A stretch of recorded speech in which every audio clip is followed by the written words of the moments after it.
밤을 새면서 삼성 이재용 부사장의 구속영장 발부 여부에 대한 소식을 기다린 분들이 많을 것입니다. 오늘 새벽 5시 이재용 부회장의 구속영장 청구가 기각되어 기각했습니다.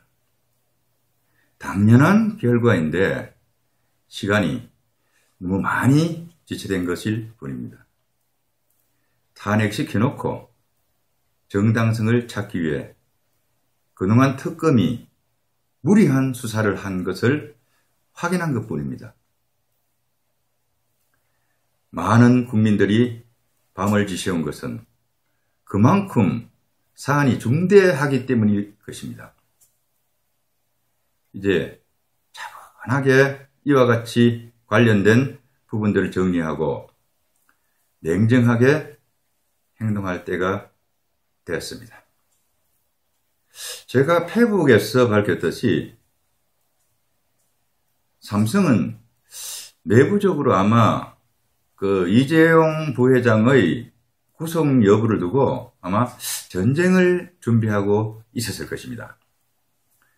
만약 총수가 터무니없는 무리한 강압수사로 구속이 된다면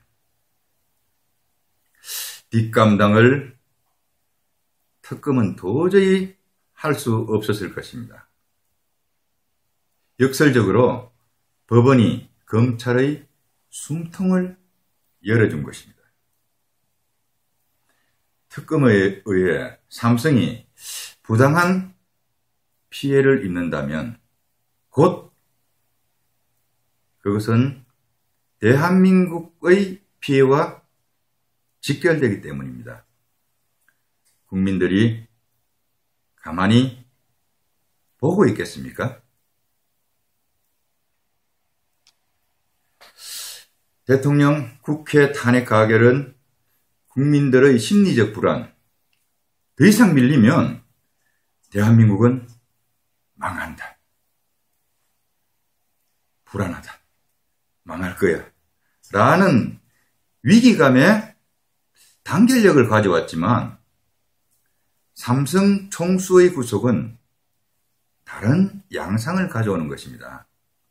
엄청난 경제적 손실, 삼성의 도산과 더불어 대한민국의 경제적 치명타를 가져올 수 있는 그런 사안일 수도 있었습니다. 특검이 이재용 부회장의 구속영장 청구를 하면서 내세운 말은 대한민국의 경제보다는 정의를 말했습니다. 특검, 그들이 말하는 정의가 어떤 정의일까요? 혹시라도 북한의 정의를 말하는 것이 아니길 바랍니다. 정상적인 사람과 비정상적인 사람의 정의는 상반된 것입니다. 이미 삼성은 특검에 의해 막대한 손해를 입었고 대한민국도 마찬가지입니다. 밥그릇을 발길로 차면서 정의가 가능할까요? 어제 1월 18일 자생초TV 방송분에서 삼성과 관련된 뇌물죄가 터무니없다. 그런 말씀을 드렸습니다. 그 말씀을 재론하지는 않겠습니다. 한 해 대한민국의 예산이 300조입니다. 삼성그룹의 한 해 매출이 260조 원입니다. 260조. 그 규모는 일반인들의 상상을 초월합니다. 그런 세계적 글로벌 기업이 뇌물을 주고 푼돈을 더 벌자고 삼성물산과 제일모직 그 합병에 부당한 압력을 행사해달라고 청탁을 했을까요? 뇌물을 줬을까요? 정말 대단한 상상력입니다. 삼성이 구멍가게를 운영하는 회사입니까? 그런 상상을 하는 사람이 비정상이며 그것을 무리하게 수사를 해서 구속영장을 청구하는 특검이 더 비정상이라고 생각합니다. 한미동맹은 군사적인 것입니다. 그런데 경제에 있어서는 정글의 법칙이 냉엄하게 존재하고 있습니다. 미국이 동맹국이라 할지라도 경제에 있어서는 그렇지 않습니다. 상처 입은 사자가 정글에 쓰러져 있으면 피냄새를 맡은 하이에나 떼가 사자를 그냥 두겠습니까? 업계에서 공공연한 비밀이지만 헤지펀드 엘리엇이 호시탐탐 삼성물산을 노리고 있다는 말이 오래전부터 떠돌아왔습니다. 엘리엇의 삼성물산 지분은 7.1%, 그리고 외국인 관계자들을 포함하면 20%의 지분에 육박합니다. 나머지 합병에 반대한 소액주주를 합하면 거의 3분의 1에 해당합니다. 이 말씀은 제 개인적인 견해라 전제해서 말씀드립니다. 이런 지배 구조라면 삼성물산은 엘리엇의 마음먹은 데에 따라 춤을 출 가능성이 농후합니다. 주가 조작, 오퍼레이션이 가능하다는 것입니다. 작전 세력이 개입해서 어쩌면 마음대로 삼성물산을 흔들 수 있다는 것입니다. 짐작컨대 아마 그런 일이 실제로도 있을 것입니다. 삼성물산호가 항해를 하는데 배가 흔들려서 제대로 항해를 할 수 있겠습니까? 만약 당신이 그룹 총수라면 어떤 결단을 내리겠습니까? 저는 삼성그룹 내의 이재용 부회장의 승계를 용이하기 위한 합병이라는 주장은 너무나 터무니없다는 것을 말씀드린 것입니다. 삼성물산이 어떤 곳입니까? 강남 역삼동에 있는 수많은 빌딩들이 있습니다. 그곳에 입주해 있는 많은 오파상들이 있습니다. 거의 50%에 가까운 오파상들이 삼성물산 출신들입니다. 경제전쟁을 하는 분들입니다. 밤낮을 가리지 않고 오퍼레이션이 그곳에서 벌어지고 있습니다. 밥그릇 전쟁을 하고 있는 것이죠.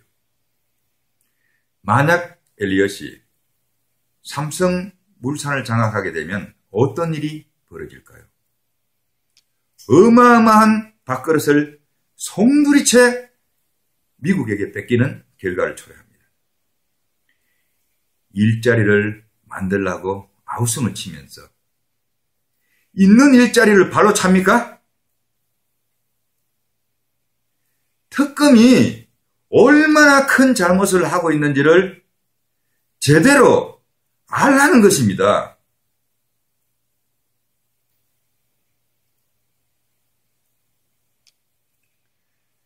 어쨌거나 1차 한 차례 삼성에 대한 소용돌이는 지나갔습니다. 지금 대한민국은 언론, 촛불, 국회의 내란 책동을 검찰과 특검이 이어받아서 하고 있습니다. 어제 오늘 이재용 부회장의 구속영장 청구를 두고 일희일비하는 모습을 봤습니다. 대한민국은 내란, 전쟁 중이란 사실을 명심해야 합니다. 하나의 전투에서 이겼다고 희낙낙할 일이 결코 아닙니다. 특검은 2차, 3차, 이재용 부사장에 대한 구속영장 청구를 할 가능성이 있습니다. 특검이 더 이상을 무리수를 두어 헌법재판소에 영향을 끼치지 못하도록 감시, 차단시켜야 합니다. 지금 방통위, 언론재단, 특검 앞에서 태극기를 들고 전투를 하고 있습니다. 그래서 더 많은 태극기 물결이 1월 21일 오후 2시 대한문 앞에 펼쳐져야 하는 것입니다.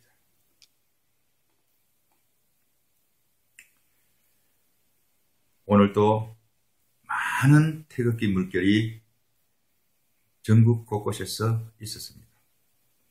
부산역 앞에서 대규모 태극기 집회가 있었습니다. 그곳에서 연단에 올라 연설을 하는 김진태 의원, 그리고 김진태를 연호하는 부산 시민들의 모습을 보면서 눈물이 났습니다. 그리고 분노가 치밀어 오르는 감정을 억제할 수가 없었습니다. 이번 종북 세력들이 총집결한 내란, 전쟁에 어쩌면 혈혈단신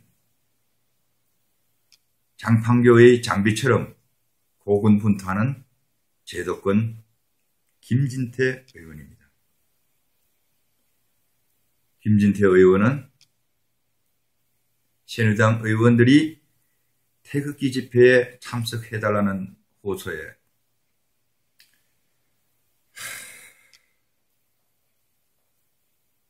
화가 치밀어 올랐습니다.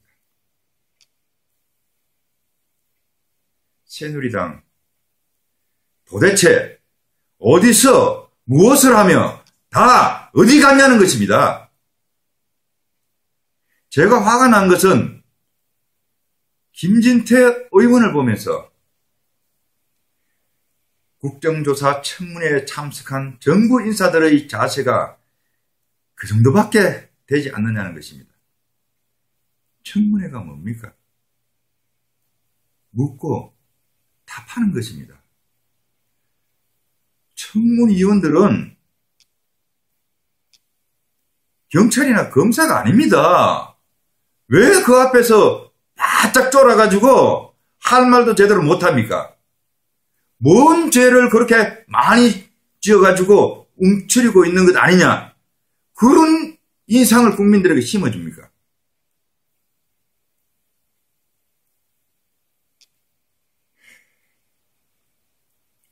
하나만 예를 들겠습니다. 문화체육관광부의 블랙리스트 사건입니다. 대통령이 할 일이 그렇게 없습니까? 문체부의 문화인 지원 사업에 대해 일일이 체크할 만큼 시간이 남아도는 대통령입니까? 조윤선 장관, 당신만 빠져나가면 된다고 생각하십니까? 나는 몰랐고 나중에 알았다?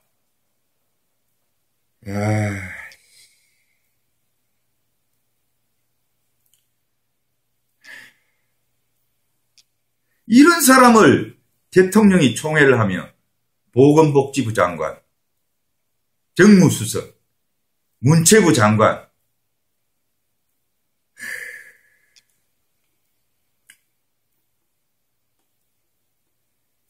할 말이 없습니다.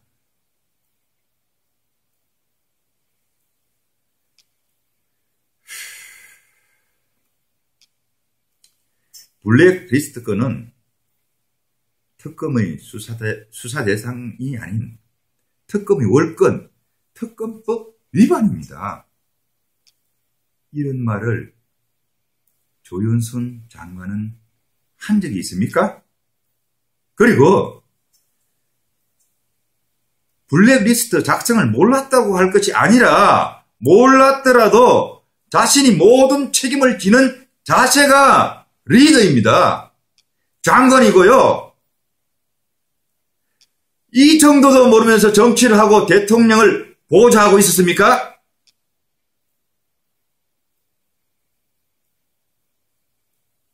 그리고 블랙리스트 작성이 잘못된 것입니까? 어느 정부에서나 있어온 일이고 새로운 정부가 들어오면 그 정부의 구미에 맞는 문화인을 우대하는 것은 아주 자연스럽고 정상적인 현상입니다. 뭐가 잘못됐나? 왜 당당하지 못하나? 박근혜 대통령과 운명을 같이 해야 할 장관이 왜 안 싸우냐는 것이다. 조윤선 장관의 꼴을 보면서 화가 안 나겠나? 아마 화가 안 나는 국민이 비정상일 것입니다.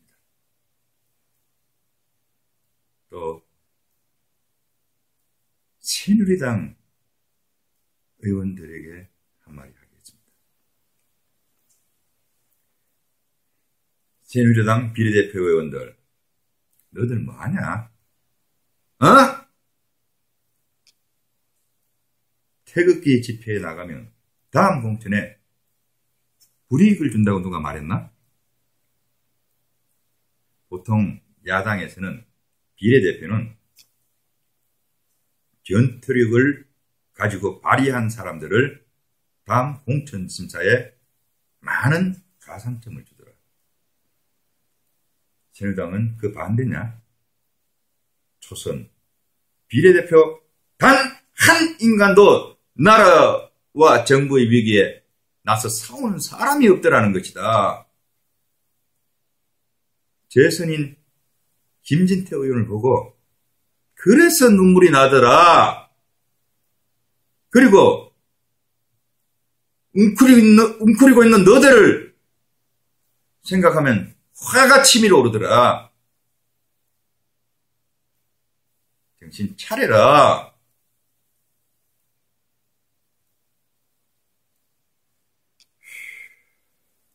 오늘 페북에 어떤 의원이 대한민국이 풍전등화의 위기라고 글을 올렸습니다. 어떻게 만든 나라인데 하루아침에 뿌리채 흔들려 뽑힐 것을 염려하는 글입니다. 그래요? 행동하시기 바랍니다. 1월 21일 오후 2시 대한문 앞에서 뵐 수 있길 기대합니다. 오늘은 여기까지 인사드리겠습니다.